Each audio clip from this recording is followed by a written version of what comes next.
Rasulillah Muhammad ibn Abdillah wa ala alihi wa sahbihi wa man wala. Subhanaka la ilma lana illa ma 'allamtana innaka antal alimul hakim. Rabbi shrah li sadri wa yassir li amri wahlul 'uqdatan min lisani yafqahu qawli, amma ba'du.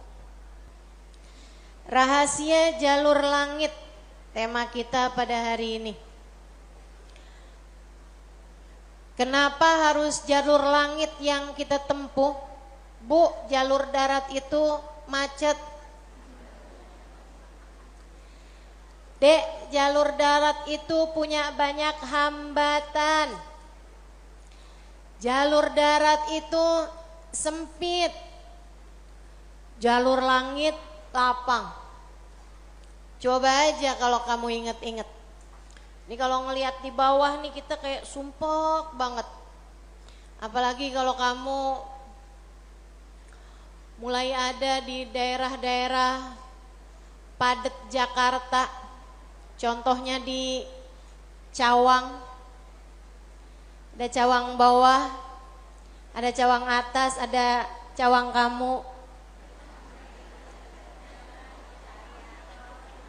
Sayang maksudnya ya. Ini banyak adik-adik nih. Cawang aku nggak, Dek?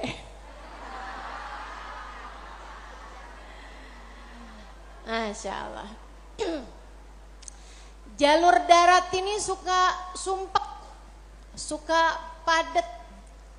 Tapi kalau kamu naik ke atasnya gedung paling atas, terus kamu lihat arah langit.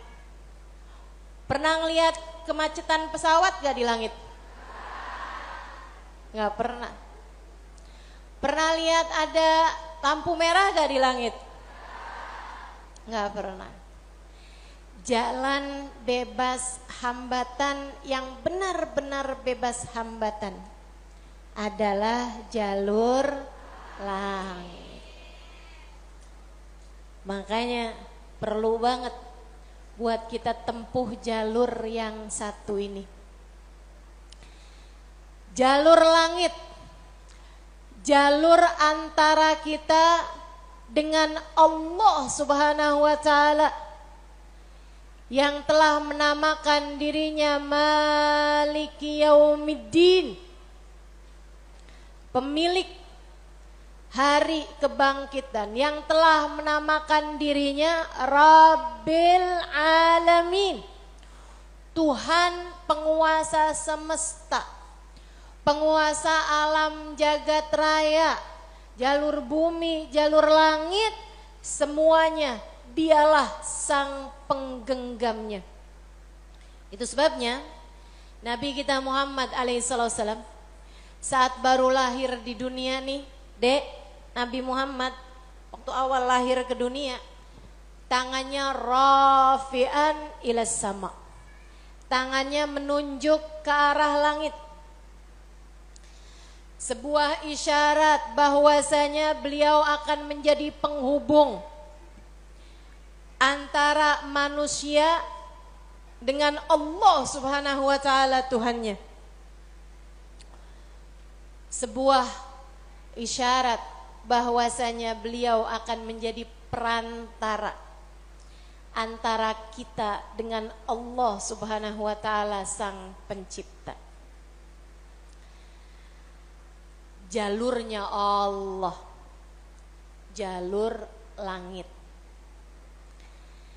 harus sesuai sama apa yang dipesankan, yang disampaikan sama Nabi besar Muhammad sallallahu alaihi wasallam, yang Allah mengatakan tentangnya, a'udzubillahi minasyaitonirrajim, qul innama ana basyarum mithlukum yuha ilayya. Qul, sampaikan kepada umatmu wahai Nabi Muhammad, ana basyarum mithlukum, Saya memang manusia seperti kalian juga. Kalian makan, saya makan, kalian tidur, saya tidur. Kalian menikah, saya menikah. Kalian punya anak, saya punya anak. Saya sama kalian juga. Kalian sakit, saya juga merasakan sakit. Innama ana bashar. Saya manusia seperti kalian. Sampaikan itu kepada umatmu wahai Nabi Muhammad. Akan tetapi yuha ilayya, jangan lupa saya adalah hamba wahyu. Telah diwahyukan kepadaku peta menuju jalur langit. Peta kebahagiaan hidup dunia membawamu kepada kebahagiaan hidup akhirat. Peta untuk membuatmu kenal kepada Sang Pencipta. Jalan hidup yang dapat membawamu menuju surga. Ini namanya jalur langit. Yang paling rugi yang gak mau ngikutin peta ini. Yang paling sukses yang jalan hidupnya mengikuti peta ini. Mengikuti jalur langit ini.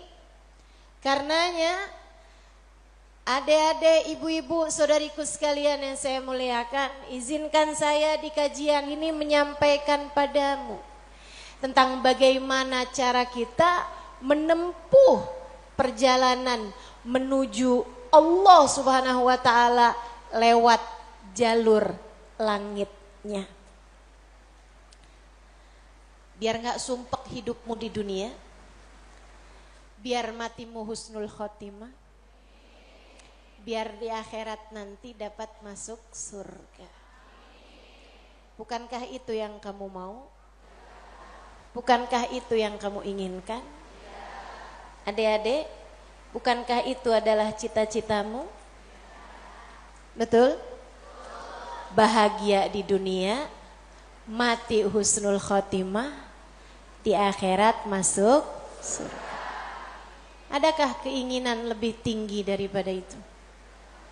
Adakah cita-cita lebih mulia daripada itu? Enggak ada. Mesti menempuh jalur langitnya. Karena surga adanya di langit.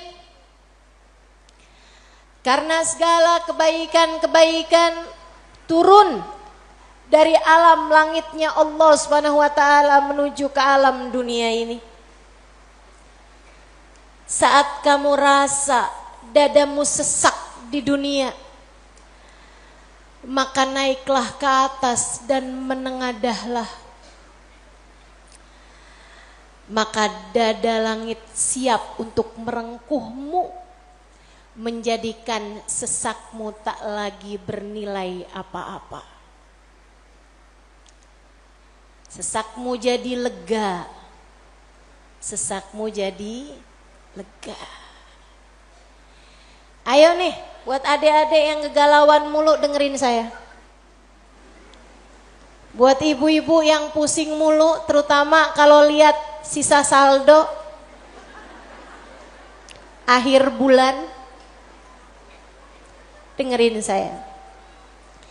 Simak baik-baik jalur langit. Gimana sih caranya kita menempuh jalur langit? Pertama,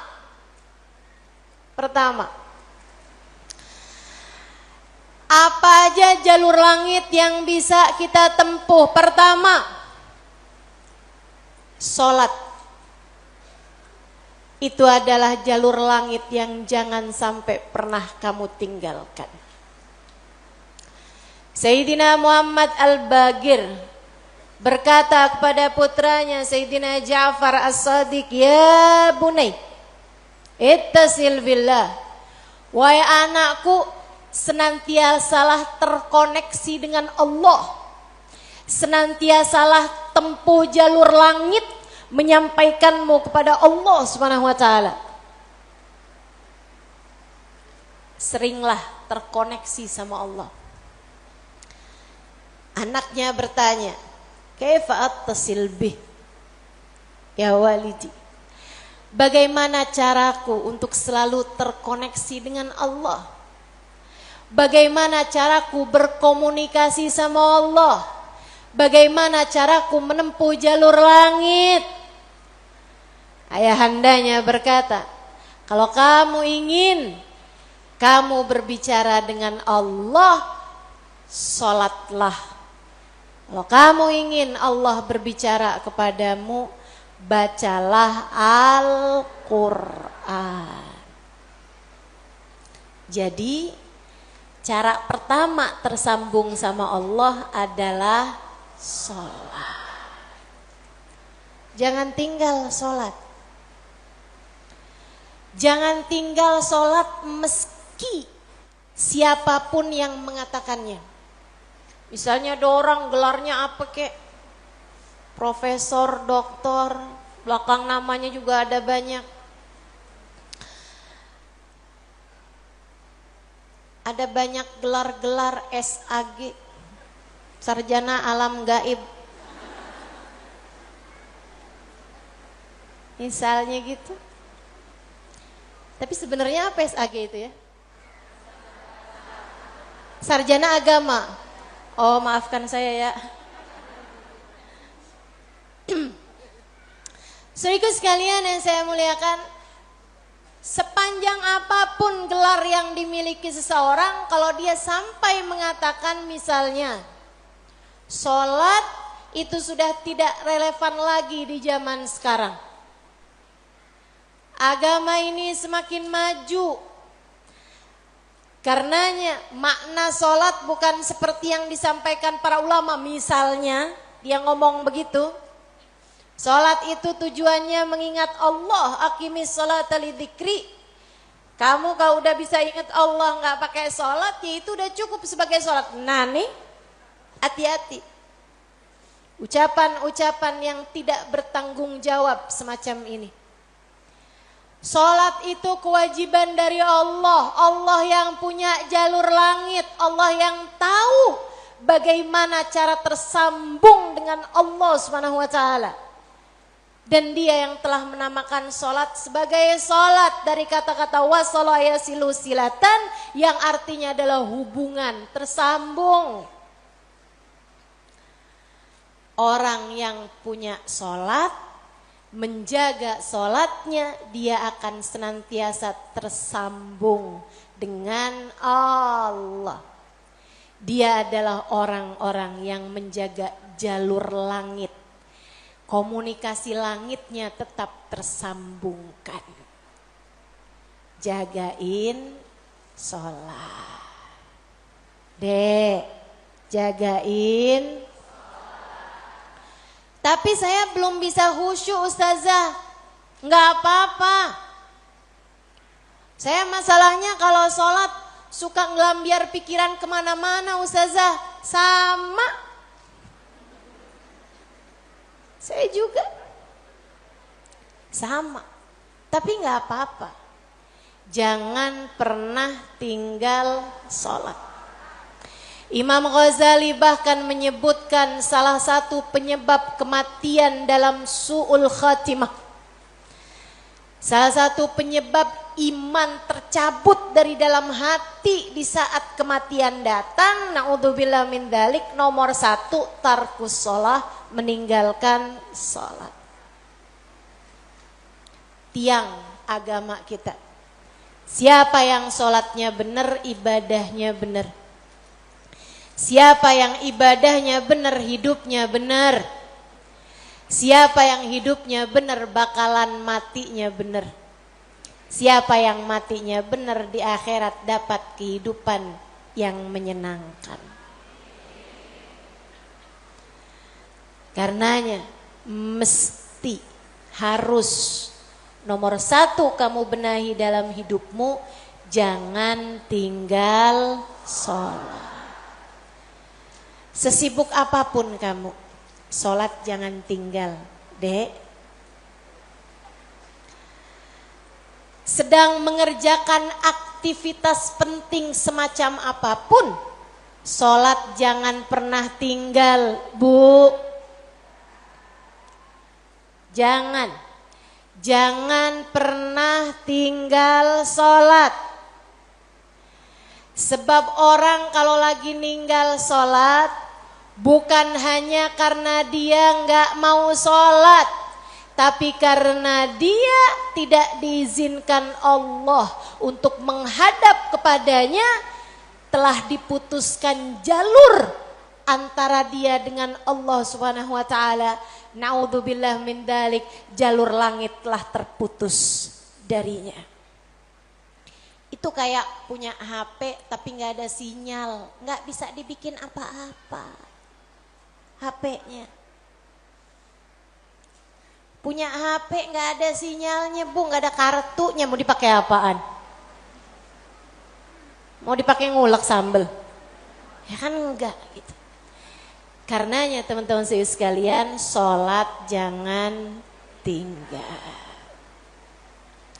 Kamu kalau dibikin sama Allah dalam hidup nggak ngerjain sholat, kamu perlu menangisi hal tersebut. Kenapa gitu?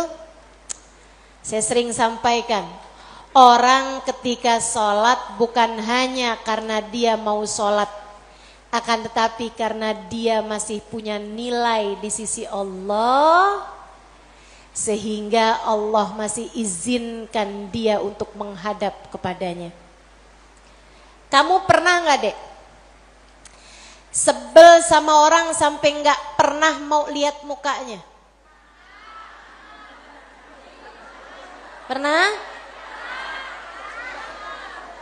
Sekarang saya tanya sama ibu-ibu, ibu-ibu pernah gak benci banget sama orang sampai gak sudi lihat muka dia? Pernah? Pernah. Kita tuh kayak begitu, kalau lagi benci sama orang, sebel sama orang, ngelihat mukanya kita gak mau. Allah juga gitu. Allah kalau benci sama satu makhluknya, sama seorang hambanya, Allah gak akan izinkan orang tersebut menghadapkan dirinya kepada Allah dalam sholat-sholatnya. Dia kirain dia yang gak mau sholat, padahal Allah yang gak mau dia menghadap kepadanya. Telah diputus jalur antara dia dengan Allah Subhanahu wa ta'ala. Na'udzubillah min dzalik. Ada yang nanya sama saya, Ustazah, saya nih kan lagi belanja nih Ustazah, kan sibuk tuh kan. Belanja di mana? Di mall Ustazah. Boleh gak Ustazah saya jamak sholat saya? Lah, nge-mall di jamak sholat. Ada nih yang begini.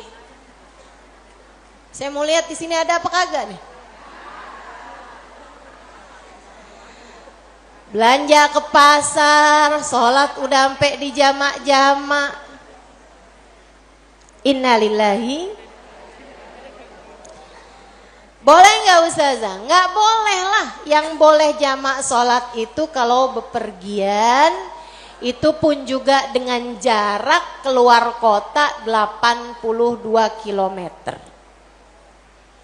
Tapi kalau kurang dari itu, nggak boleh mengerjakan jamak salat. Katanya Nabi Muhammad, man jama'as shalah bi ghairi udrin faqad atababan min abwabil kabair. Siapa yang suka ngumpul-ngumpulin salat, jamak-jamak salat tanpa ada alasan yang dibenarkan, dia sedang mendatangi salah satu pintu dari pintu-pintu dosa-dosa besar. Dia tanya, boleh gak Ustazah jamaah sholat? Enggak boleh, kecuali karena ada alasan yang dibenarkan. Emang kenapa gitu Ustazah? Kamu kalau kepengen hidup dipentingkan sama Allah, maka kamu harus mementingkan Allah. Sholat adalah gambaran tentang kamu mementingkan Allah, maka insya Allah hidupmu akan dipentingkan oleh Allah. Jalur langit yang pertama adalah sholat. Makanya ada orang yang sholatnya husyuk-husyuk. Ada orang yang sholatnya panjang-panjang. Tuh guru-guru saya tuh. Sholatnya panjang-panjang, terutama sholat sunnah. Kalau sholat fardu ringan-ringan aja. Karena beliau mengerjakan sholat fardunya berjamaah.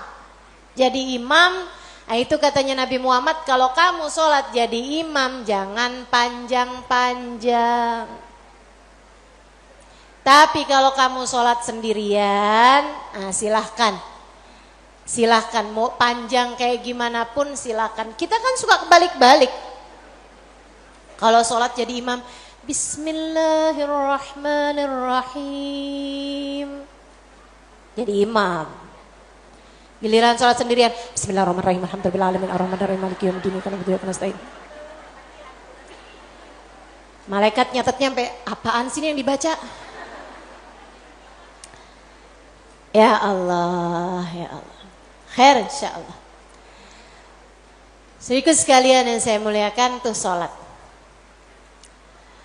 Mereka para ulama-ulama kita, guru-guru saya, banyak saya liatin sholatnya panjang-panjang.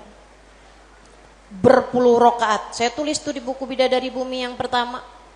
Saya ketemu sama orang sepanjang malam di hari-hari haji, dari mulai awal isya, habis isya sampai subuh. Gak berhenti-henti mengerjakan sholat dari satu rakaat ke rakaat yang lainnya. Masya Allah. Nggak relate sih sama kita. Ini apalagi nih adik-adik yang di sini nih. Kalau terawih nyari yang paling cepet. Kalau nggak nyari yang paling cepet, nyari yang paling sedikit rakaatnya. Betul dek? Nggak lagi ya dek ya? Jangan ya dek ya. Nanti tahun ini insya Allah biar terawihnya jadi terawih yang sempurna. Amin. Sholat sunnahnya juga tahajud belajaran dek. Belajaran dek. Orang yang dari mulai muda-muda kayak kamu gini nih, udah bangun di waktu malam. Di saat orang-orang tidur dia terbangun di jam 3:30 pagi. Jam 4 pagi dia mengerjakan sholatnya beberapa rakaat, kemudian mengangkat tangannya, punya jalur langit yang sangat bersinar. Saya bisa jaminkan masa depanmu jika bahkan sejak di umur-umur masa muda semacam ini kamu sudah menjadi hamba-hamba Allah yang keren luar biasa. Jalur langit yang begitu indahnya. Insya Allah. Jalur langit yang kedua, doa. Kamu pengen punya jalur langit yang indah? Jangan pernah jadikan doa hanya sekedar, sebab doa adalah semua yang kamu perlukan.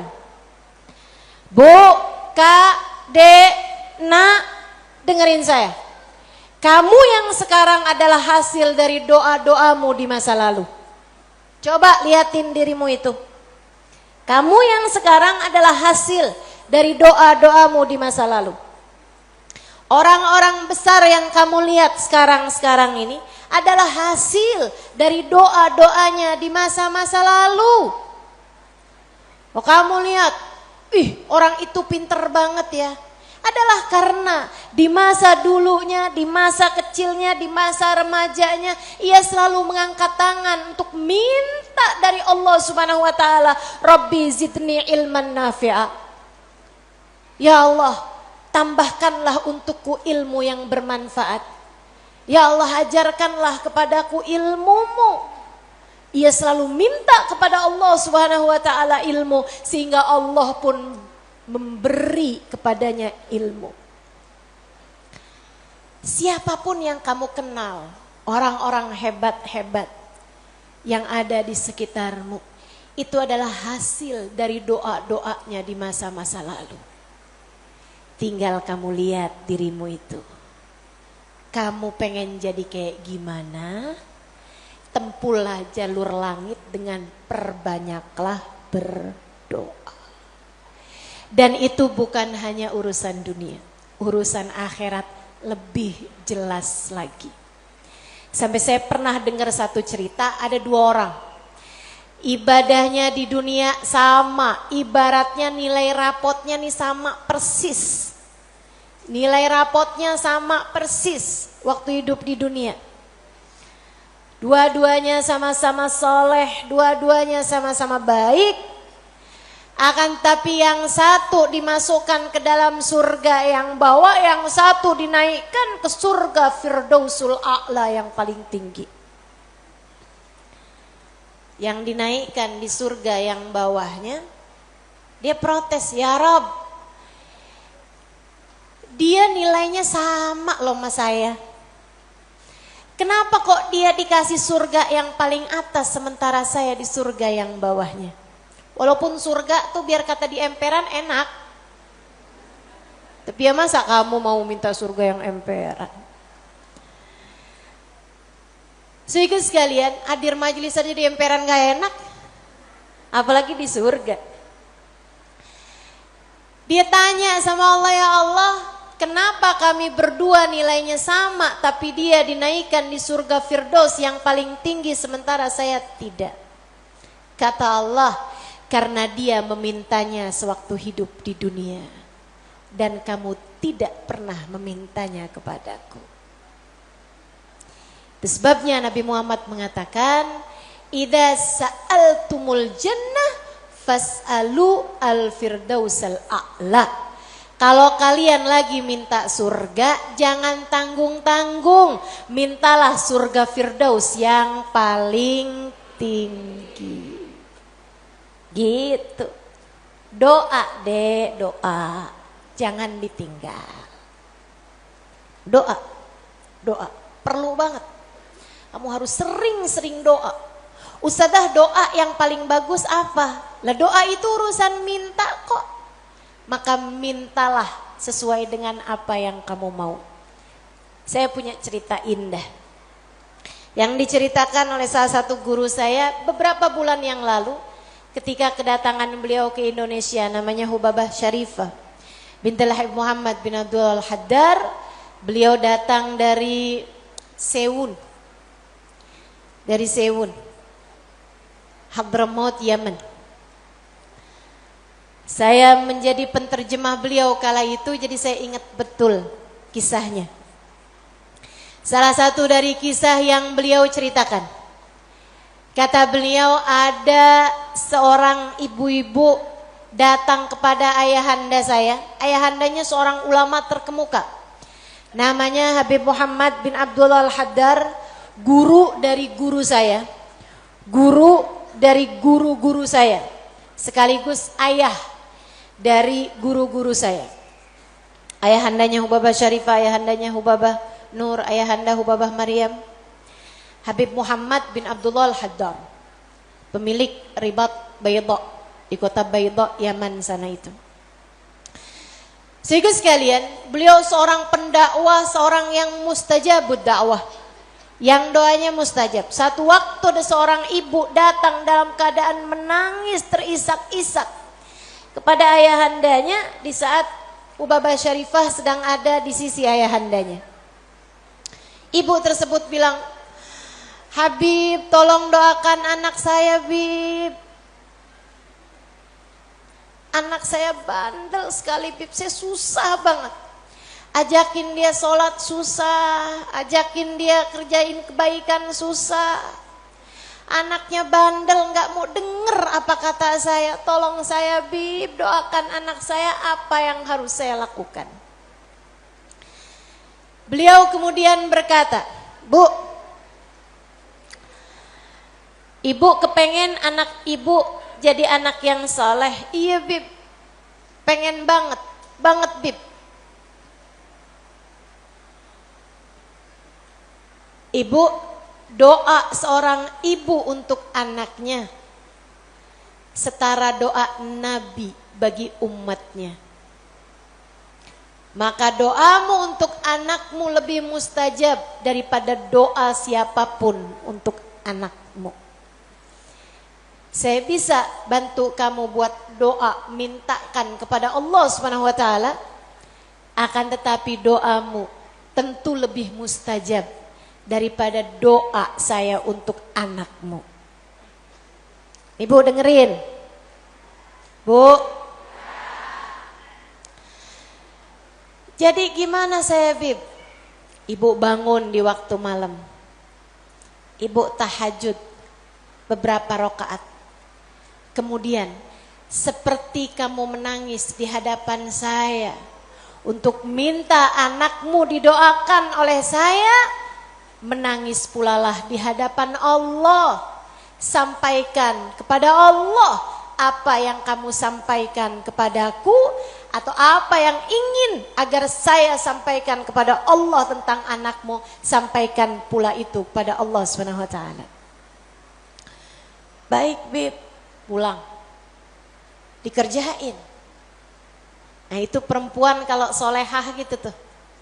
Kalau dengar kebaikan, sami'na, saya dengar, kemudian saya patuhi. Ini yang dengar di sini juga insya Allah seperti itu. Apa yang didapat pada hari ini semoga dapat diamalkan. Yang pertama tadi jangan tinggal. Yang kedua tadi barusan ini perbanyak jalur langit. Dia pun mengerjakannya, bangun di waktu malam nangis, ya Allah tolong liatin anak saya, kesianin anak saya ya Allah, solehkan dia ya Allah. Tolong pandang anak saya dengan pandangan kasih sayangmu ya Allah, saya gak ngerti cara melakukannya ya Allah. Seperti mana engkau telah menjadikan anak-anak dari hamba-hambamu yang soleh, solehah.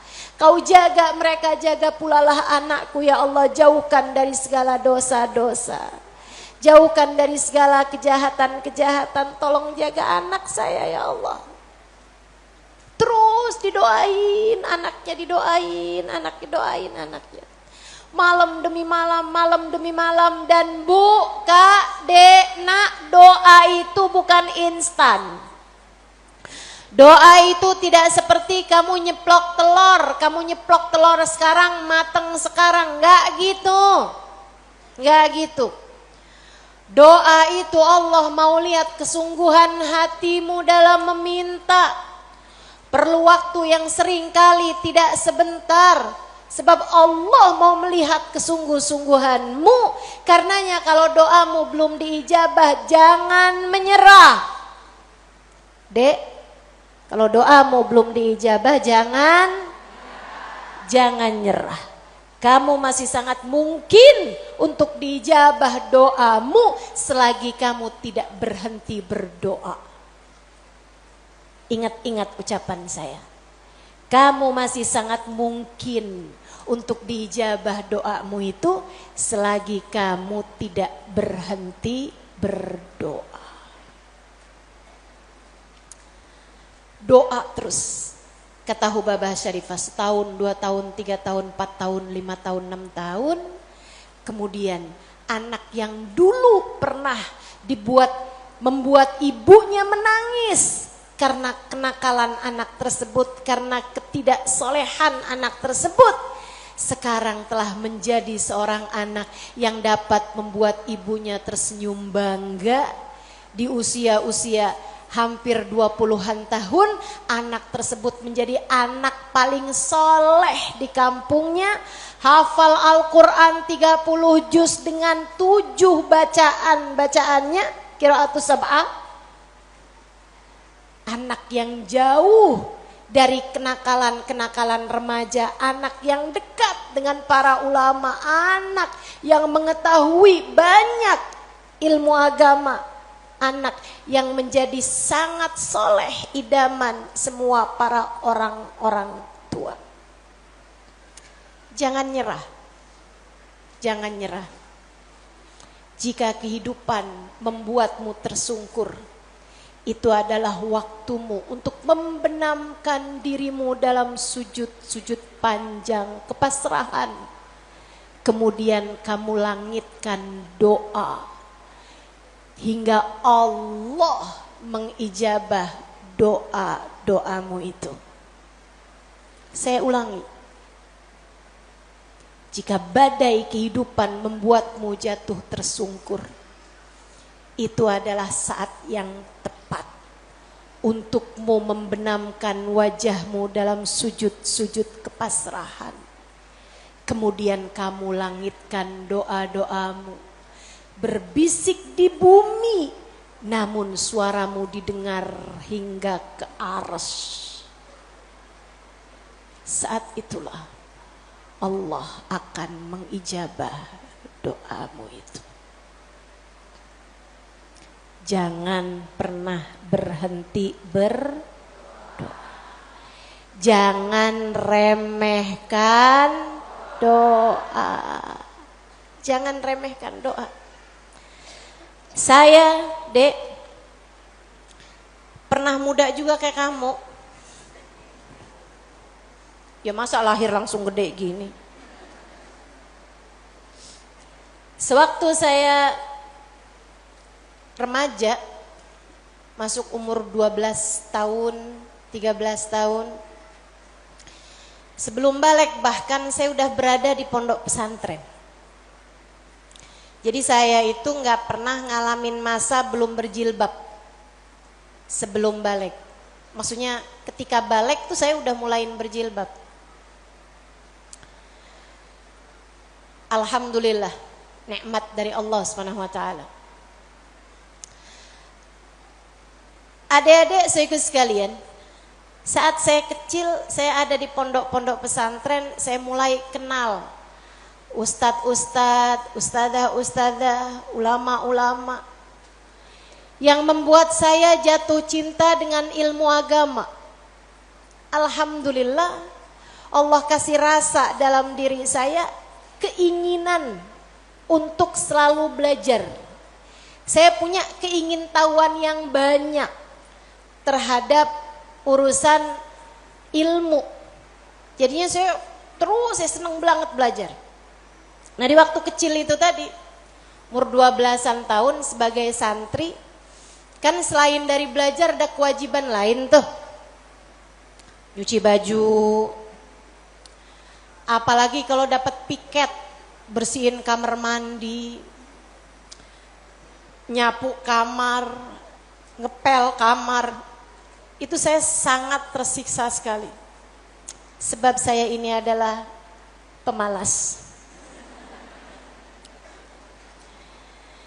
Jadinya, karena saya pemalas urusan bebersih, dan saya mendadak rajin ketika urusannya belajar. Saya senang belajar, saya senang tahu, saya suka mikir. Saya tuh kalau lagi baca kitab itu seneng banget. Saya kalau lagi belajar gitu seneng banget.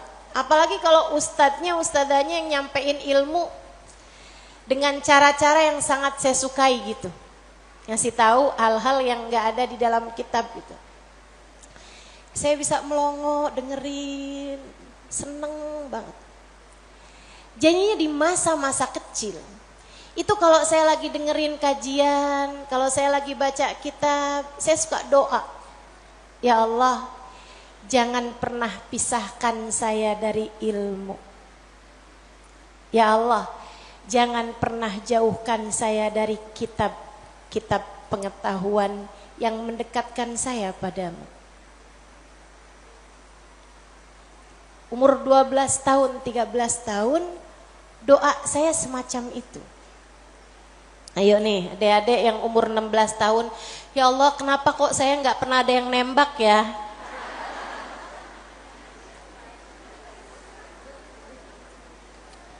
Kata Allah, ya karena aku sayang padamu, karena aku berkehendak untuk menjagamu gitu.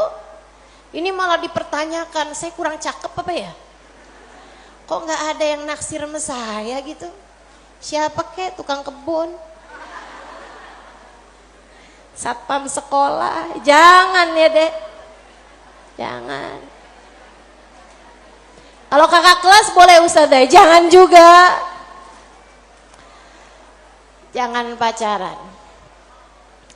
Adik-adik seiku sekalian, sebaliknya ketika saya mulain, kalau saya lagi nyapu, saya lagi nyuci baju, apalagi kalau saya udah mulain harus nyikat kamar mandi, rasanya saya keberatan sekali. Saya sambilan nyikat kamar mandi sambil doa, ya Allah yang beginian saya nggak usah dikasih dong.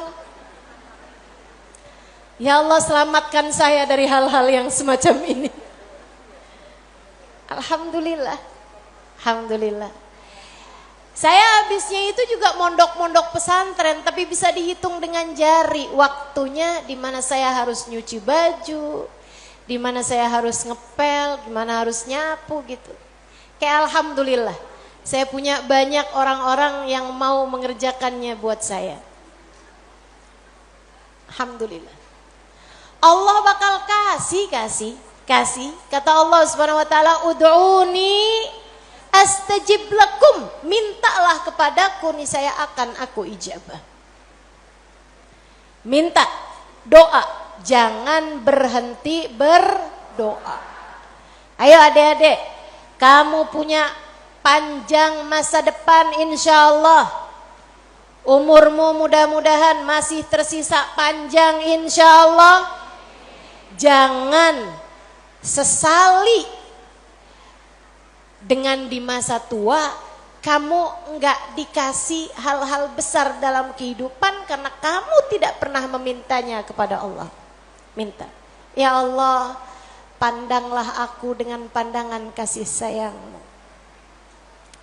Ya Allah, seperti mana Engkau menjaga hamba-hamba-Mu yang soleh-solehah, tolong jaga saya juga ya Allah. Dek, minta sama Allah.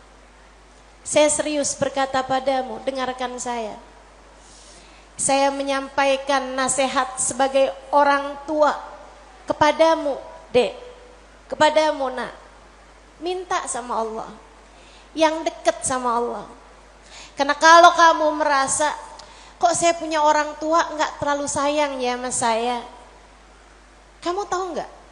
Kenapa dalam hidup kamu seringkali merasa bahwa orang tuamu nggak cukup sayang sama kamu, guru-gurumu sepertinya nggak sayang sama kamu, teman-temanmu kayaknya meninggalkan kamu. Kenapa Allah kasih rasa kayak begitu dalam hati kamu? Saya kasih tahu, saat Allah membuat hatimu patah dari berharap kepada manusia, itu adalah cara Allah untuk mengenalkan kasih sayangnya yang tak terbatas padamu. Dekatilah Allah. Orang lain mungkin merasa bosan denganmu, tapi Allah tidak. Allah tidak. Allah tidak akan bosan denganmu kecuali jika kamu yang bosan dengannya. Allah tak akan meninggalkanmu kecuali jika kamu yang meninggalkan Allah. Maka atas nama cinta saya sampaikan padamu, Dek, dengerin saya. Bu, dengerin saya. Atas nama cinta saya sampaikan padamu, jangan pernah tinggal Allah. Yang dekat sama Allah, mintalah terus kepada Allah. Mintalah terus kepada Allah. Minta pandangan kasih sayangnya tertuju padamu. Minta rahman rahimnya, rahmatnya Allah kasih kepadamu. Minta agar dalam keadaan apapun Allah tak pernah berhenti menyayangimu. Mintalah, mintalah. Permintaan yang tak akan pernah kamu sesali. Gak usah minta, ya Allah, jangan biarkan orang tua saya meninggalkan saya. Gak usah, gak usah.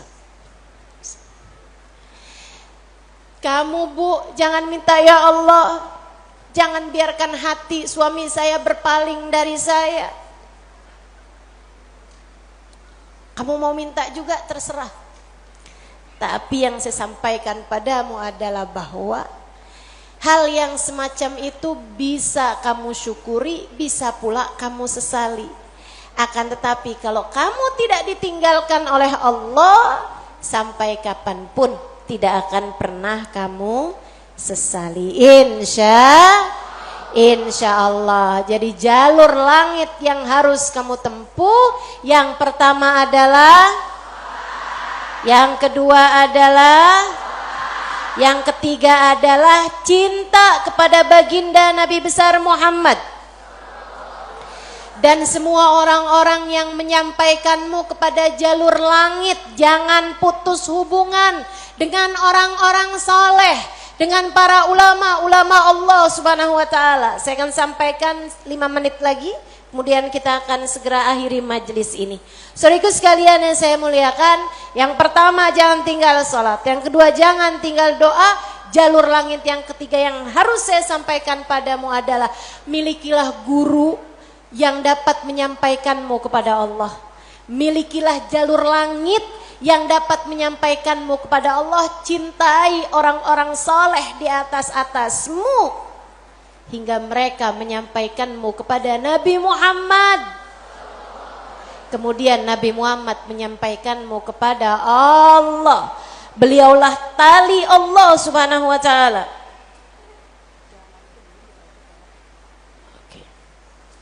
Beliaulah tali Allah subhanahu wa ta'ala yang terbentang kepada kita sekalian. Mudah-mudahan Allah subhanahu wa ta'ala senantiasa menyampaikan kita kepada Allah subhanahu wa ta'ala lewat jalur langit yang benar, jalurnya baginda kita Nabi besar Muhammad sallallahu alaihi wa ala alihi wasallam, manusia yang paling penuh kasih kepadamu. Andai kamu tahu seperti apa sayangnya Nabi Muhammad kepadamu, niscaya air matamu akan senantiasa meleleh karena rindu padanya. Andai kamu tahu seperti apa cintanya Nabi Muhammad kepadamu sebagai umatnya, niscaya kamu akan menyibukkan dirimu bersolawat kepadanya, dan itu adalah merupakan salah satu dari tangga-tangga yang mendekatkanmu padanya. Andai kamu tahu seperti apa cintanya Nabi Muhammad dan pengorbanannya kepadamu, niscaya kamu tak akan berharap cinta manusia selain daripada cinta Nabi Muhammad sallallahu alaihi wasallam. Maka 3 jalur langit ini kalau kamu tempuh, kamu tidak akan pernah tersesat jalan.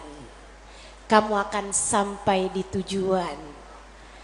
Peta kehidupannya menjadi terbaca dan kamu akan melangkah tanpa keraguan. Jika 3 jalur langit ini kamu tempuh, dari sholat tidak ada yang kamu tinggal, dan kamu tambahi dengan ibadah-ibadah sholat-sholat sunnah pula, terutamanya di keheningan malam, di sepertiga malam yang terakhir. Juga doa, dalam keadaan apapun kamu memperbanyak berdoa. Saat kamu bersama dengan orang-orang saleh, saat kamu duduk di majelis-majelis ilmu adalah saat yang begitu indah untuk kamu berdoa meminta kepada Allah Subhanahu wa taala jalla jalaluhu wa ta'ala azamatu. Kamu jadikan doa tidak hanya sekedar, melainkan semua yang kamu perlukan. Kemudian besar cintamu kepada baginda Nabi besar Muhammad sallallahu alaihi wasallam, maka itulah 3 dari rahasia jalur langit yang dapat saya sampaikan kepadamu. Jika ketiganya benar-benar kamu amalkan hingga kamu mendapatinya dalam kehidupan, niscaya kamu akan sampai di tujuan, bahagia hidup di dunia, mati dalam husnul khatimah. Di akhirat kamu akan diperkenankan masuk ke dalam surga tanpa hisab, tanpa adab, birahmatika ya arhamar rahimin wa